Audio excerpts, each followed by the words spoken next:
como fração nós mandamos carta para o governo for de final de janeiro,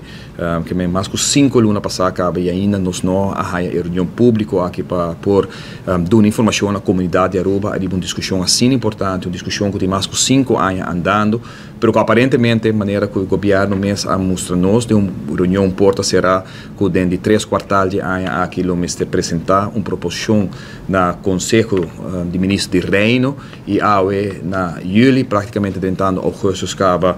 ainda não tem um draft de mesa para discutir com ninguém gente. E pensei nós há necessidade como fração de PPA para reunir com o sindicato também, dando a oportunidade para a informação que não está bem transmitir de uma forma abrir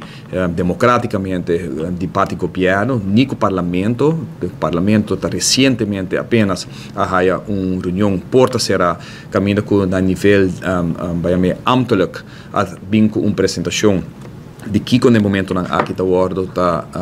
conversar, negociar com a Holanda a nível ambtelijk, pero ora nós mira naturalmente o trajeto que ainda me segue para o que está aqui aprovado em Tweede Kamer e no Parlamento de Aruba e aqui ainda nós mira que já acaba maneira uma bisa de 3 quartais de ano aqui e tem que vai Conselho de Ministros de Reino para aprovar e para de forma para nos caminho para chegar agora na Tweede Kamer finalmente no Parlamento de Aruba.